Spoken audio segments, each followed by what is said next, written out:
Hello, everyone. Hello. My name is Bryant Francis. I am a contributing editor at Gamasutra, and if you can see this game and hear me, you are watching the Gamasutra Twitch channel, and you're also watching me struggle to drive on an icy road, which is a little too close to home for someone who went to school in snowy Ithaca, New York. But this is further north than that.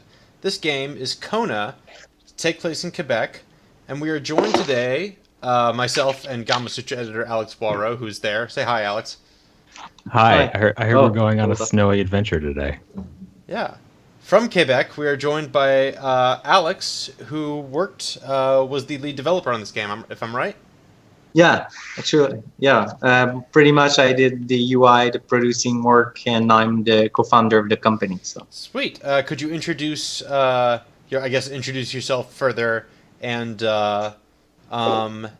introduce Kona? Yeah, I'm a game developer. I worked at Activision before, decided to leave to start my own company, which looks like, if you can see, guys, this is the studio. Kona is our first game as a company, and it's a first-person open-world adventure game set in the 1970s northern Canada. Nice. So you play as a private investigator who finds himself trapped in an unexpected snowstorm, and people from the area mysteriously vanish, and some people are found dead. So the goal is to play the detective game where you find some clues, move around. It's really slow-paced adventure mixed with survival elements. Cool. I guess my first question for you, this game was backed on Kickstarter, right? Yep. How did that process go for you? Because Kickstarter can be a super stressful thing, especially for indie developers who might not have much business experience. But how did you all find success on Kickstarter, and what do you think appealed to people about the game? I probably this was the hardest months of work in my whole life. Basically, we worked days and nights, 90 plus hours a week on building up the community, speaking about the game on Reddit, on all social media, and people started picking it up at the end of the campaign. So it was really hard for us to raise like $40,000. So it was a really tough adventure, but it was really worth it because after that we had the leverage to find more funds from banks and from local investors. Mm-hmm. So it really helped. In fact, it made the whole game possible. This was not the game budget. The game costed more than 500,000 USD. So it's only a little chunk, but this is what made it all possible. Correct me if I'm wrong, but this is also your company's first game, right? Yeah, it's our company first game and my first intellectual property as well. I always worked on licensed game like Spider-Man and DreamWorks license. So nice. Yeah, I think it's becoming more and more common for developers to have to sort of prove interest in their work by turning to Kickstarter and then go and seek the rest of their funding elsewhere, whether from investment or banks or what have you. That kind of like raises the odd question of, what is Kickstarter's role in the game industry? Like it's great that you can use it to go out and get this kind of like demonstrate that you have an audience that is willing to pay money for your work. But were you upfront with the Kickstarter backers that like this game was going to cost way more than you were able to raise, or was that like a thing you came to throughout development, or? Yeah, we were pretty upfront in a way that we could have made what was promised on Kickstarter was really smaller than what has been shipped, and it could have been made with the initial 3 developers. We were already only 3 and building it all up, and then what the extended budget permitted is to have a bigger and better game overall. People could buy this game for $5 back then, and now it's a $20 title. So people are really happy about it. But if we couldn't manage to have the additional funds, we would have shipped the smaller, more atmospheric game, like a walking simulator or something. This is what was kind of sold to the backers. That actually played against us, because overselling your game draws more people in, but we didn't do that. So we sold our game the way we thought we could deliver, and what happened is that people are already happy with their purchase, so we're kind of happy with that. Nice. Do you think you'll go back to crowdfunding in the future, or would you prefer to be able to like self-fund development if you could? I prefer self-funding, but we might return at some point, but ask for a really low amount just to build up the community and attract the first early backers. It's a really good thing to have people involved at the beginning of the game and just talk with them over the whole history of game development. So we might return, but we're not sure. It sort of raises the question, like, how do you talk in an effective and meaningful way about a game that is so tied to its narrative, right? Like, I'm watching Brian explore here, and like clearly there's mysteries to be solved, there's things to uncover. How do you talk about a game like this without sort of giving away what makes it special? This is the difference between, for instance, someone who wants to contribute to the game and someone who wants to play the whole thing. So what we wanted to do on early access, for instance, is for the game to be clear. It was clear that you will spoil yourself the first 30 minutes by playing now, but you can go to the forums and say what you like, what you don't like, and we will take that and make a better game out of it. So some people had a lot of fun just speaking with us and sharing their opinion about the design of the game. So there are more developers and graphic designers joining in the discussion, whereas when you ship the game, the final game, it's more like gamers. Like it's two different target. Yeah, I know a lot of developers appreciate in some fashion the ability to sort of have an open dialogue with their fan base, at least those who want to participate, and sort of like get direct feedback, whether through the Kickstarter process or through early access, on what the game should be and where it should go. But that also brings up the interesting challenge of trying to balance what you think this game is versus maybe what your audience thinks it is. Was that at all a concern here, or were you guys mostly in lockstep the whole way? It was a concern and a challenge at the same time. I mean, even us, it was our first game. We do some things that in our head works, then you create it, and then people try it, and it's not good. So basically, at this point, you have to admit it was not good, or you have to stick to the old. So we decided on many things, we changed the design just to make sure that people enjoyed the experience more. Like we removed a lot of narration because people thought it was overwhelming to have always someone speaking. So now there's someone speaking, but at less occasions, and he speaks less over. I wonder what was the most surprising thing about seeing your first full game, your own game, from conception to release. What was sorry, I didn't understand. What was the most surprising thing? Because I know. We're now at a point in the industry where many devs have been able to quit their work and go indie, and they've been through that process. They've released multiple games. They've established a workflow. For you, what surprised you the most about doing this on your own for the first time? What was surprising is the amount of people digging the game. I mean, when I'm kind of a really realistic person, so when it comes to selling the game, I didn't know if people will be attracted to it. So we wanted to create something unique in an environment that is not really explored and with cultural element of the Quebec culture. And we were afraid that people will stay away from it because it was not made in New York City or something like that. And people really understood what we tried to achieve. And this was really a surprising and motivational moment of the game development.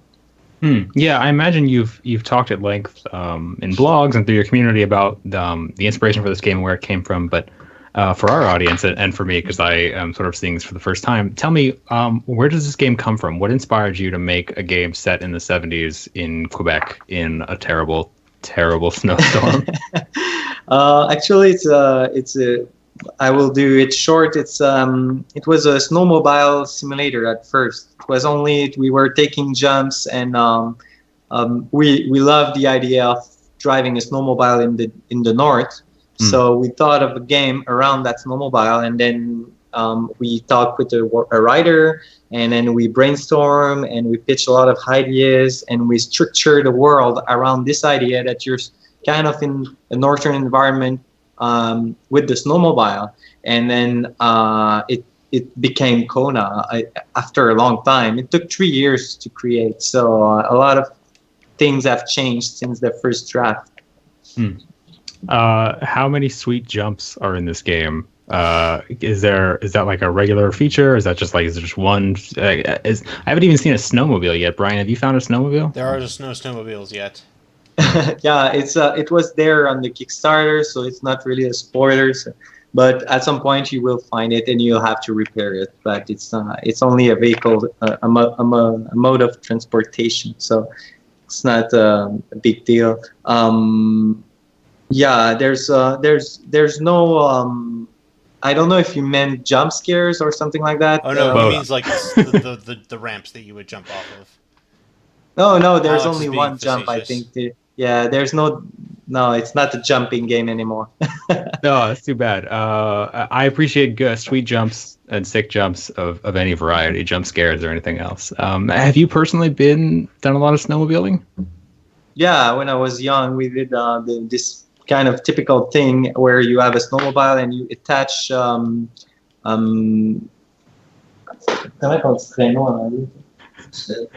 Sidecar? Sleds. Yeah, you attach 3 sleds behind the snowmobile, and then you go high speed, and then you're children, and then you feel the speed, and then you want to become a driver or something. But it's really amazing. If you ever come to Quebec, try it. It's amazing. Yeah, no, definitely. Did you grow up in an area like in Kona, like a very sort of rural, forested region, or was it more metropolitan? Yeah, myself, I was born 40 minutes drives away from Quebec City. So yeah, in the countryside. So there was a lot of space in between houses. It's kind of similar to what is in the game, but less, a little bit more crowded. I mean, it was a 9,000 people city, but I was in a country road. So yeah, I had only 5 or 6 neighbor houses. Yeah. It was, so, how did you come to games from from that origin story? Like, I wonder, like what was the game scene like growing up when you were a kid, and what inspired you to get into game making? When you live so far from the city, you love playing games. I remember I'm a PlayStation 1 era kind of guy where I grew up with that console, and then I thought this was really amazing, and I wanted to go into computer science and everything, but we didn't have a computer at home. So I went to the library to go on the computer and learn to appreciate like just being on a computer, because I didn't have a lot of time on it. So I really developed like a good feeling about it. So when I became older and saw the opportunity to do it, I said to myself, why not? It's an industry that is young. It's an industry that is open-minded. It's an industry that is really new. It's really motivating to be there. I feel really lucky to create games. So it was a no-brainer for me to stay there as long as people allowed me to do that. I mean, if I had created a game that didn't sell, I will maybe quit. But now it's all right. I wonder sort of what your influences were in coming up with this game beyond your own heritage and your own experiences. Like this game, what I'm seeing from what Brian is playing, it has a very like I don't know, like maybe noir is the wrong term because we're in the middle of a snowstorm and it's super bright outside, but like it has a very like investigative, hard-boiled sort of atmosphere to it. And I wonder sort of where that comes from and what inspired you to try and make that in a first-person adventure. Our inspiration was like 1970s films, like not really in the 1970s, vintage films like The Shining.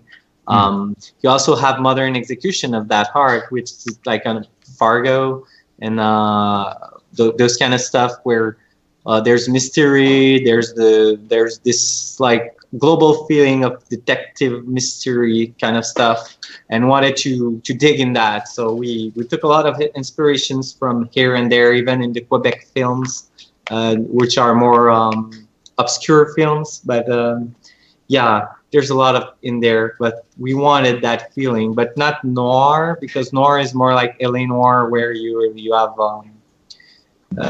like everything is black and yellow. Here there's a lot of yellow as well, but it's more into the vintage 1970s films. Yeah, you mentioned Fargo, and like it's one of my favorite films, and I think one of its key strengths is the characters. The dialogue and the character acting. That's hard to do in a game like this. Like so far as I've seen, there's nobody left alive in this game. There are no characters to act.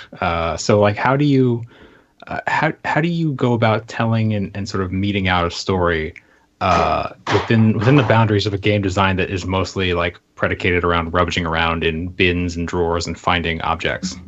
Yeah, it all goes through letters. This is partly inspired by Gone Home and Dear Esther, where you have narrator, where you have a lot of writings where the players develops the story himself. There's also a living being somewhere.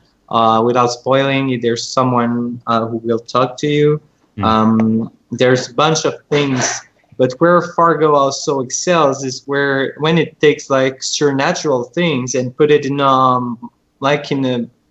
a believable environment. This is the part that is similar to Fargo, where you explore this world and you see weird stuff and you're like, what is happening there? So you're kind of a character in this environment where you have to figure it out yourself, what's happening here. Yeah, we just noticed on stream, Brian just looked down and there was I don't know what, maybe you know what the word for this is, maybe not. Like there is a way to describe text that appears in the world as though it was part of the world. Yeah, there's a word for it, but it's like diegetic text, but it's not. Yeah. It's a graphic design word. Yeah, it's good. I like it a lot. Why'd you choose to go with that, and how do you implement it in the game? Because I noticed also there's text on Notepad, there's notes, and everything else. Like, so how do you use that, and why? We wanted at first the game. I wanted it to have no UI at all, no user interface. But then it became more complex, and we needed that radial menu and everything. But the goal at the beginning was to create a VR experience, a virtual reality dream. So everything had to be in the environment. So that's why you have the journal, which is a physical journal. You have all the writings on the wall, the notes. Everything is really in the game. And these are artifacts of the beginning of or vision, where we wanted it to be a VR experience.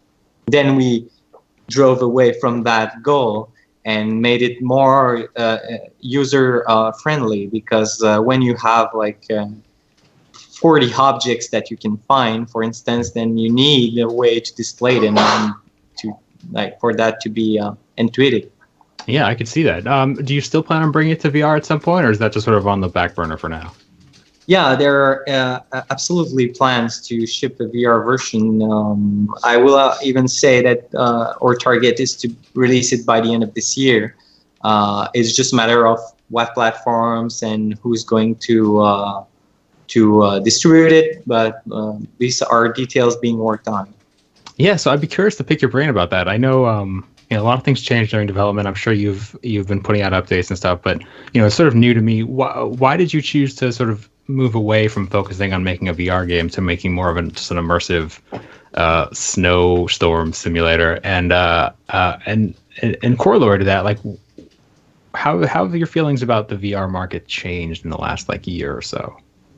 Yeah, actually, like the market is really part of our decision. Like, I will be a liar to say otherwise. It's we want to keep making games, and even if our dream one was to create that perfect VR experience, it's still we still want to make games for a living. So we have to sell a bunch of copies, and VR wouldn't have done that. So we drove our focus away from that for a while and decided to do the standard screen because it was easier to sell to publishers and to distributors.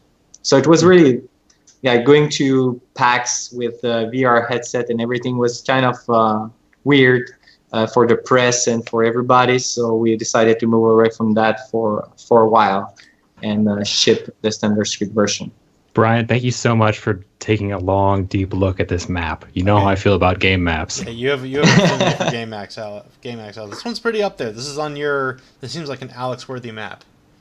Yeah, it's pretty good. I hope, and something I love to see in game maps that is super silly and dumb, but I love it, is that if you set it up so that the player character's map gets annotated with like symbols or drawings or something, then that is like a very small hidden way to do character development. But any map is a good map. Brian, how are you feeling about this game so far? I really I like this poking about at the environment kind of thing. There's a very it's doing a pretty good job in a way that I haven't played with other like investigative-y games at like trying to figure out how to retrace the steps of what happened to get some information about the murder. Like here I just poked my way around, followed the noises of the explosion outside, which led to the wolves, which led to the weird vision I had, and now I've just managed to stumble my way through to getting this key, and it feels like there's a combination of a sense of like, okay, like I have no idea what's going on, but also like I know I have something that will like, this is useful. Someone hid this for a reason. Now I just need to try and retrace their mindset. So I was sort of walking around outside thinking like, okay, well if this post key didn't work back there, surely someone must have hidden it to be used out here. So that was a sensation. That was a good sensation. Although Alex, that leads me to ask other Alex, developer Alex, that leads me to ask you a question. So you said it's a narrative game. It's kind of this kind of game like Gone Home that's taken off in the last few years. Why is it also a survival game? Why do you have all these like, meters that the player has to keep up, which is sort of a thing that's popular on Steam right now?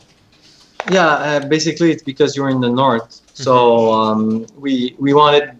There's this thing with Gone Home and even Firewatch and those games that we wanted to improve is that we love when you have multiple layers of gameplay. Like the survival made sense because it is also a restrictive thing where you cannot run away blindlessly into the woods and expect to survive.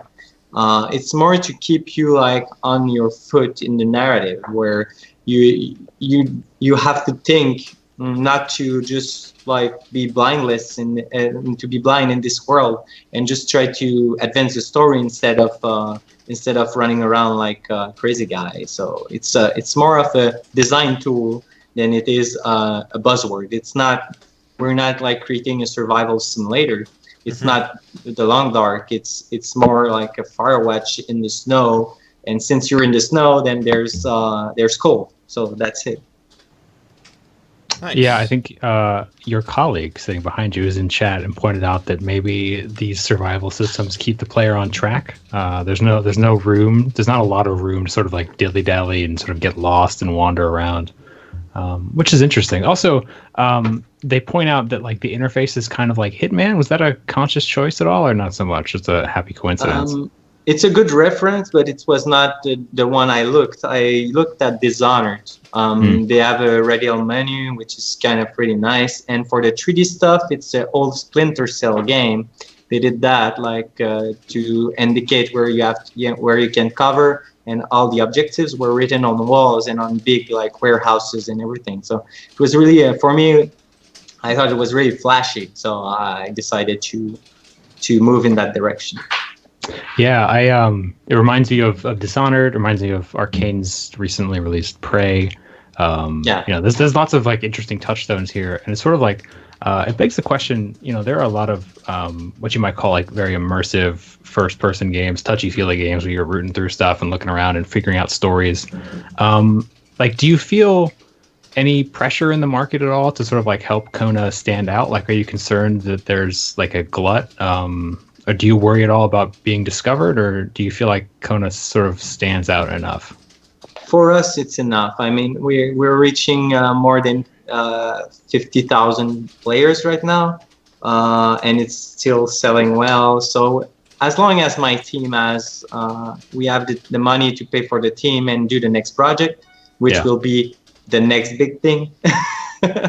It's really amazing. Like we feel lucky just for that. So we didn't expect to sell 1 million copies. We didn't expect to sell 500,000 copies. We're really satisfied with the actual reception, and we don't think there's an overload of that kind of game. There's an overload of crappy games, but this is another debate and another story. But we think our game is cool for an adventure game fan and for maybe first-person narrative fans who like Dearest or Gone Home and Firewatch. What do you think? What advice would you give to other developers who are maybe concerned about helping their game stand out and find the right audience? It sounds like you're pretty happy so far with how this is done. What did you learn from trying to get this out and get the word out about Kona? You have to create something that people want. I mean, it's an easy answer, but it's tough to execute where there's a bunch of developers trying different things. So you have to stick to a vision that is your own and not try to... some people will see like there's a new Pokemon game like Pokemon Go, and then they're like, cool, that works, so I'm going to make a Pokemon Go game.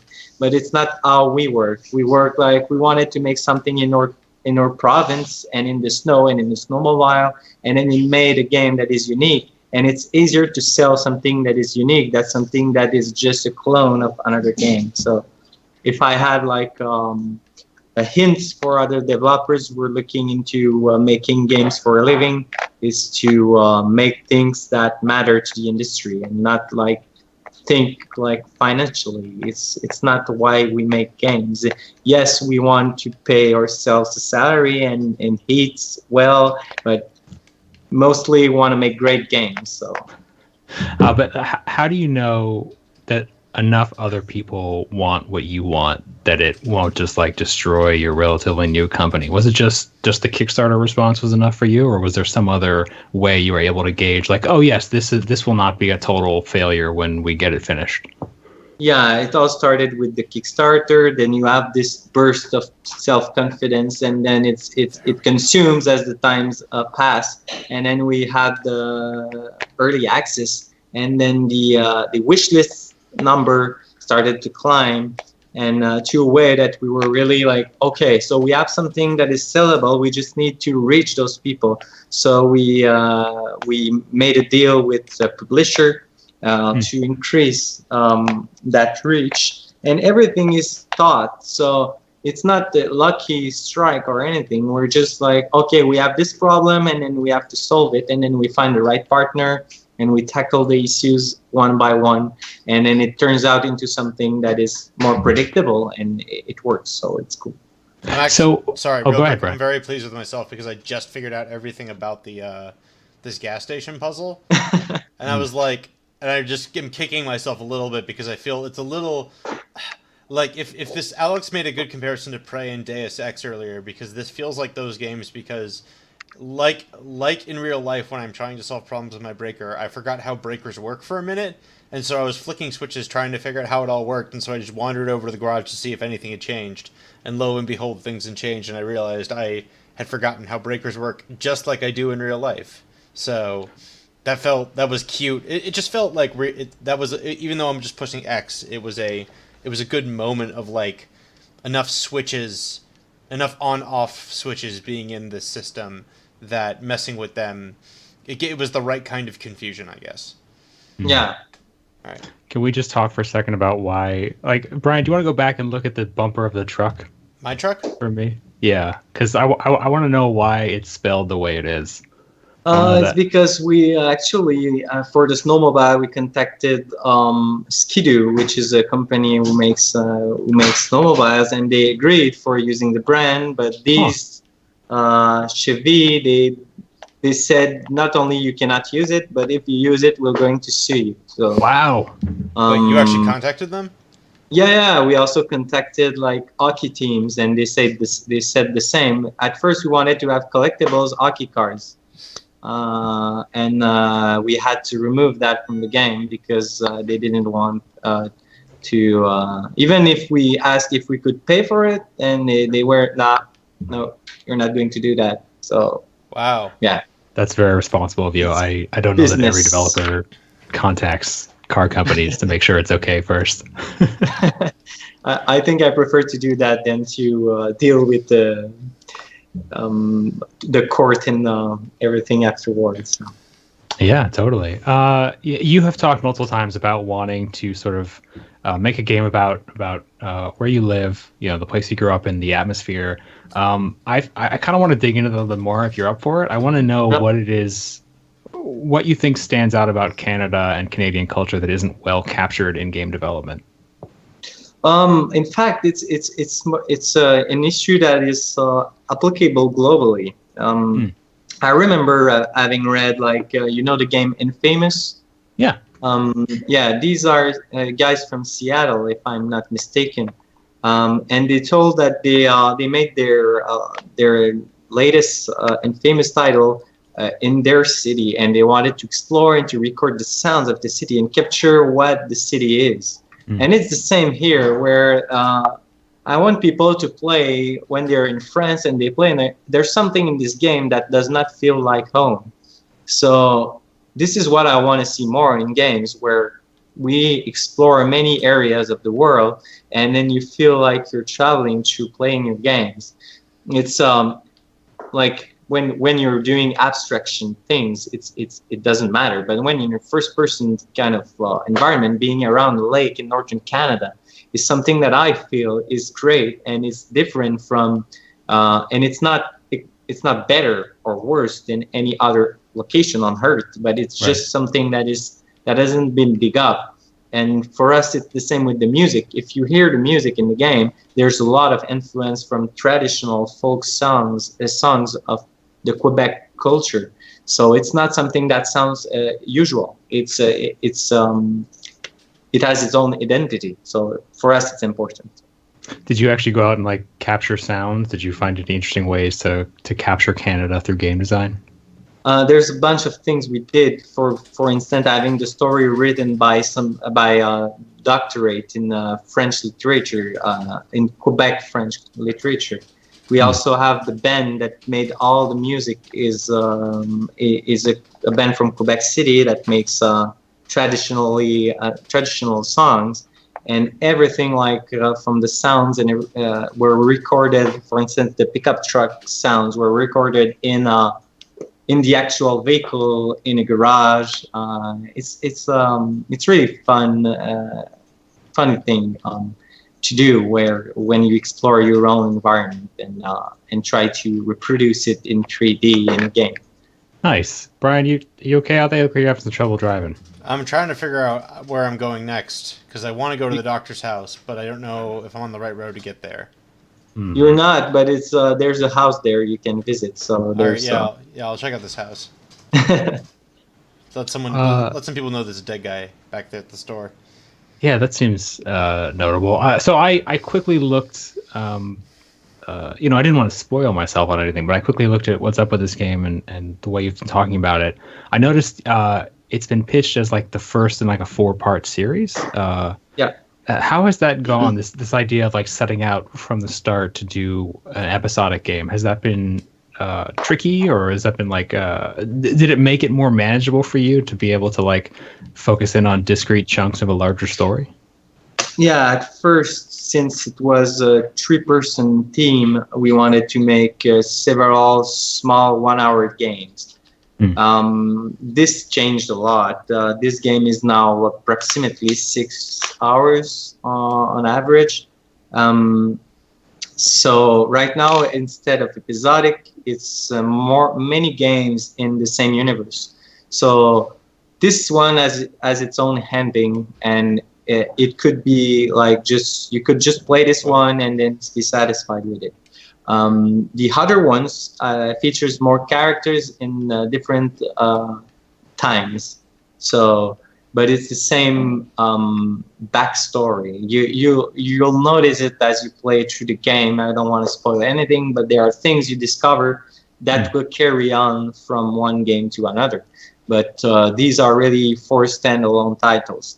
That's the current new plan. I just want to give a shout out to what I'm looking at right now. I'm just going to freeze this image for everyone here. I just Yeah, want to give a shout out to your art team. But this is Creepy. eerie. This is unsettling. Yeah. This is like this just reminds me of that Eddie Murphy stand-up special where he just goes like, "Too bad we can't stay," and then proceed to normally walk out. But I of course am not Eddie Murphy, and I'm going to investigate. But still, like, this was like I walked in. This is something really special, right? I just don't like. This was just like you open the door expecting to find like maybe a dead body, maybe more murder mystery stuff, and now you're just like, what is going on? This is like an uncanny sight. Yeah, thank you. I will pass that message to the artist. Now all of a sudden I'm confused because I've been watching this game. It looks like it's unfolding like a very not normal, I'll say, but like a real world detective mystery in a snowstorm. And now there's like a creepy snow lady here, and I don't know. I guess there's probably an interesting balance there between elements of the supernatural and tying into a very realistic and grounded setting. Sorry. So real quick, I'm going to jump on. There's the Cree folklore is mentioned right away because the Cree people of the area aren't very happy with the dead man you meet at the start of the game. I did do some reading saying that this was inspired a little bit by a folktale that involved like a Cree entity of sorts, a supernatural creature. How do you walk the fine line? I know Canada has like most of North America has like culturally has a challenging relationship with like the indigenous people. How do you like tell a story that invokes some of the culture of that people without just sort of like ripping it off for yourself? It's kind of easy to do in a way that it's pretty positively told in the game. I mean, you have this American who tries to build mines in the north. He's a capitalist, and he arrives with his project of building mines. And then the Crees are against this idea because it destroys the nature and the environment and completely destroys the balance of the world. So, like I think in modern times, it's a message that is more accepted in our society. So it's I think they have the good role here. So it's not something that is sensible or anything. And especially in the 1970s, there was a lot of story involving the Crees and the Native Americans that were bad stories that like the Canadian, like ourselves, like my ancestors, they did not handle well. Mm-hmm. So it's kind of it's not. We don't want to go into the big political historical thing, but we want to show that those the Crees were there and had stories to tell, like the one from the entity you told earlier. But it's nothing more than that. We're not going to tell how they are, and we're not even going to have one speaking to you because it will have required a lot of research and development with them, and we couldn't afford that yet. I wonder, Alex, what engine did you use to build Kona? It's in Unity. Why go with Unity right off the bat? Was it just the approachability or something else about it that attracted you? It's productivity. I mean, you cannot be as productive as we are. We were a team of 3 people, so basically in Unreal it requires bigger team. It gives better visual results, in my opinion, but it requires more programmers and more designers and more of everything. In Unity, you can make ideas to something real in a couple of days. So it totally made sense to stick to that for the first project. Yeah, I talked to a lot of devs who champion the virtues of being able to find Unity contractors and partners really easily, and also the asset store. Was that a big source of value for you, or did you just like build everything in here by hand? Yeah, we do a lot of asset store things. I mean, we create assets that we sell, and we buy a lot of assets. So it's kind of a really, really interesting market where you create things to save people time, and people create things to save myself time. So it's like I said, productivity. It's really you want a bloom effect for the camera, and then you're thinking how bloom works and everything. It takes a lot of time. Then you go on the asset store, and then you have 5 or 6 different blooms. You choose the one that fits the most for your purpose, and then you customize it for your need. And that's what we like about the engine right now. That's really interesting. We talked about Unity devs, and I'm sure some of them sell their own work on the store as well as using the work of others. But I've never asked them, like, is what you sell on the asset store a meaningful source of revenue for you, or is it just like an easy thing to do? It's definitely more profitable than a lot of things we did. For instance, we did a lot of assets that took maybe 2 weeks or maybe 1 month, like one month of work, and then we made like $10,000 out of it. So it's something really cool to have as a sideline, but it's also like you receive that money and then you can spend it back in the store and buy more assets and make your game better. Yeah, I think it's worth talking about because many developers, like indie developers, they have to make money while they're making their game, right? And they often have to turn to side sources of income. They often do contract work, and they don't tend to like to talk about it for a lot of different reasons. And I think it's important to talk about because it's really hard to fund game development, and sometimes and often you have to do things like side work or asset store work and that kind of stuff. So it's useful to hear about how developers are able to generate revenue while they're working on a game. Was there any other way you managed to do it while working on this, or was it just all Kickstarter funds, investment? Yeah, we did a bunch of projects for other companies, like in the interactive advertising mostly. Where, for instance, one project we did was an interactive terminal that was put in universities and college, where people walked in front of it. It took picture of them and showed them on a hospital bed and told them like to be careful at work because work accident kills 33%.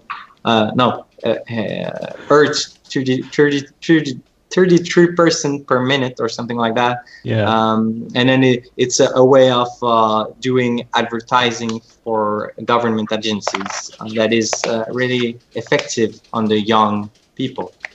Yeah, I'm glad you talk about that because I think sometimes it can be easy, especially for people outside of game development, to assume that like game developers just sit, at a co-working space or an office or in their basement all day just making one game. And that's not, being an indie developer is being a small business owner, and it involves a whole bunch of stuff that's not direct game development. So that's actually really informative. Brian, do you want to play some dominoes there? What are you doing? Yeah, I'm trying to figure out. I want to open this safe, but I'm trying to figure out. It's maybe too complex to do on a stream because you have to read through the letters and you remember the pendant you found maybe in the first vision. Oh yeah. These are 3 numbers on it, and the letter is I think the first letter of the name of the guy behind the picture behind you. Yeah, I feel really bad. Sorry, Brian. This is like a puzzle game, and here we are just talking in the background while you're trying to actually put work in. It's tougher to when we go to PAX, so to Penny Arcade Exposition. It's tougher to sell to people because it requires a lot of thinking. Whereas you have the games like GTA that like you blow up things and then it's easy to just have fun. So how do you playtest something like this? Is it all just through early access and lots of focus testing beforehand, or was there some new way you came up with?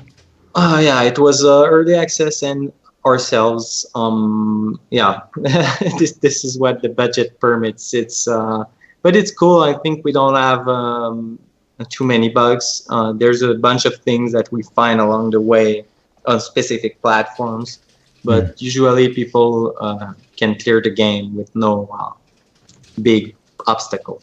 So I have like a personal request, and it is just, can you help me understand how you design a good puzzle in a video game? Because it's always baffled me. I'm not a puzzle game aficionado. I cannot conceive of how you create a puzzle from the other side. You know what I mean? Like, how do you solve a puzzle before it's made? It's for instance, the general store thing. We wanted the player. It's all part of the story. So we wanted the player to stop because we wanted to look at the guy on the floor. So we're like, what can have the player stop? So okay, so maybe he's running out of gas in the pickup truck. So he has to fill up the gas tank. And then we're like, we have to keep the player looking around. So we need him to stay longer at the general store so he can find more things. So what do? Then we're like, okay, if there's a snowstorm, so we break the current. We stop the electricity, so he has to fix it. So then we design this puzzle because we now have a problem to solve. And then it's easier this way. It's easier than coming up with a puzzle that makes no sense. But we had this. We wanted the player to stay at some point, so we designed a puzzle to have the player stay there. So this is how we design the puzzles in Kona. But other games might do it differently depending on their design. Yeah. I've always been totally mystified by like how somebody who makes a crossword puzzle or a game like Steven's Sausage Roll can come up with countless puzzles just out of nothing. Just like sit down with a blank page and have just after however long a puzzle, a hard puzzle. It sounds like it's a little bit more, not easier, but guided if you have a narrative you want to tell and an environment that you want to show players around. There was a good question in chat. It wasn't a question in chat, but I kind of want to call it out because I have a question about it. There's a user under the name of Pierre11167 who points out that in Canada, our taxes paid for this. And I was going to answer because this makes me a bit angry. I mean, it's a perception. It's not true. Part of I will say half of the game budget has been paid by what is called the Canada Media Fund. But it's an investment firm that is financed by the cable distributors. So these are the guys who show TV content. But since they are assigned broadcast signals by the government, they have to spend 1% of their budget in experimental streams, which video games falls in. So basically, they have an amount of money that they have to give back to the community because they are taking publicly owned broadcast signals. So they pay for that game, but they take 50% of the revenues. So for us, they will pay themselves back in less than a year. So it's not the public money. It's not.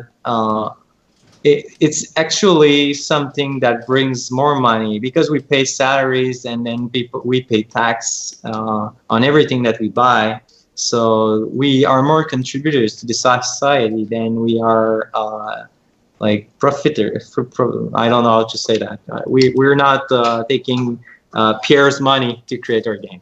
Yeah, I mean, I think in this case they'd be okay with it if you were, but that's a really good distinction that I think, you know, even down here in the U.S. we know that Canada has a much more robust like public fund system for, no, I shouldn't say public fund, but it has publicly available funding for game development.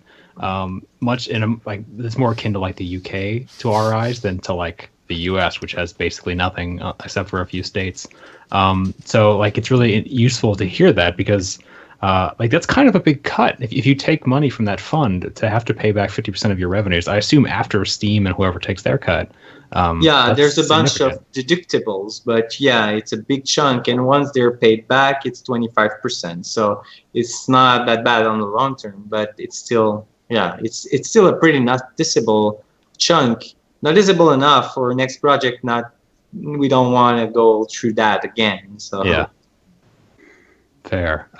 Brian, did I cut you off there a minute ago? I got so excited to talk about budgets and cuts. I was looking at a kitten. That's all. Oh. We can look at the kitten. I like kittens. That's all. Now I'm reading a murder. I can't tell if this is a murder mystery or if someone's weird diary thing.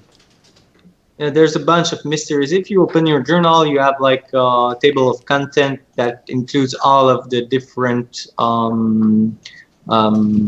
not challenges, but different cases you have to solve. Yeah. So there's why there's a snowstorm, because you're in October. It doesn't make sense. This is one. You have the murder mystery for Hamilton, which you found earlier at the general store. This is the second one. And you have the ice charts and everything. You have a bunch of, I won't go through them all, but yeah, you have many mysteries to solve in the game. I don't want to dwell too long on Canadian budgets and funding, but I find it fascinating because I think a lot of people live outside of Canada, let's say. Like, I think a lot of people live there, but also, like, it's not well talked about what it's like to be a game developer in Canada. You know, I've been up, I've seen studios in Montreal, I've been to Toronto and stuff, but, like, I kind of want your perspective as an actual resident. Like, what is it like to be an indie game developer in Canada? What do you wish the rest of the world knew? And what do you wish would change? I wish we had our publishers. This is one of the things I personally want to work on in the future. Basically, Canada is a big powerhouse. We make a lot of games, but we're driven by external entities. So we have a lot of Ubisoft, which is French. We have Activision. We have EA. Yeah. Square Enix is up there. Square Enix. Yeah. But what I would like to have is at least one big publisher here, because right now we're making games for others. That's about it. I would like what it's like to be a Quebec developer right now. Is there's this boom of indie developers. This is really cool, but there's still all the challenges that go with it. You have to sell your stuff, but I mean, I have less difficulty selling my Canadian game to a German company than selling it to a Canadian company. We don't have a lot of investors. We have a lot of good designers, good 3D artists, good programmers, good musicians, good writers, everything, but we don't have good businessmen. So, yeah. I wonder why that is. I wonder. It's a long history, but there's a lot of things that explain it. Brian, don't die. We're getting near the end here, so. Quit my hatchet. I have an axe. As we wrap up, and Brian is trying not to die. Not to get eaten by wolves. I want to stop talking to give you a second. If you have any questions you want to ask that I just steamrolled over. I guess I will jump to the little list of questions I had. I guess I'm curious. It sounds like you had a very successful development process, and you got to make something really cool that you always wanted to make. What do you think, as a small developer building, a game with lots of different assets, a snowstorm that you're trying to keep memory updating? What was kind of the biggest technical challenge of getting this game through the door, and what do you think you could warn someone else about before they try to attempt a similar process? I will say don't try to make an open world game in Unity. Yeah. This is for once. Like at first we didn't have the loading screens you saw across we did that for the smaller and cheaper machines, for the small PCs. Yeah. And this is a shame. I mean, it's something that we have no control over. It's the engine, and it's we could design the game otherwise, knowing what we know today, and avoid the problem, but it requires a lot of thinking. So this is the most technical challenges. And other thing is that we started the project with Unity 4 and we shipped with Unity 5.6. So over 3 years, technology is going so fast that we wanted to keep it up with the beat. So we always updated this takes a lot of time and do a lot of lag. So if you can plan ahead and make a game in a year, then you save a lot of hassle of just catching up with technology. Mm-hmm. You design your game, you create it, you ship it, and then it's done. Instead of like, oh, I'm a little bit too late on the schedule, and then there's this technology, this developer, this game came out, and then you have to play the catch-up game. Mm-hmm. It's this is for me the challenge is to keep up with the market and technology and ship the game. Yeah, I mean, you're certainly not alone, right? Like, it's every developer, or most developers' challenge to like, can I get this work done fast enough that there won't be any significant technical breakthroughs during development, but also like, can I get it done well enough in that amount of time? Yeah. I don't know. We should probably rack up. Let me see if we missed any fantastic questions. Yeah, if you have any chat. questions for Alex before we go, we suggest you ask them so that we may relay them to you. For now, I'm just going to check out what's going on over here. I'm really happy to see some French language in the chat. That's not something we often see, so it's good to see some representation. We do get to interview a lot of French developers, though. I think we've been very satisfied with both French Canadian and French developers who joined our stream. It's been a lot of fun. Are you trying to say one of us should learn French? Because we should. Je parle un peu. Ah, that's good. That's good. All right, I suitably chastened. Fair enough. All right, I guess I'll just go get Duolingo and I'll get started. All right, Pierre does have one question. How did you fix the lighting issue when you updated the Unity engine?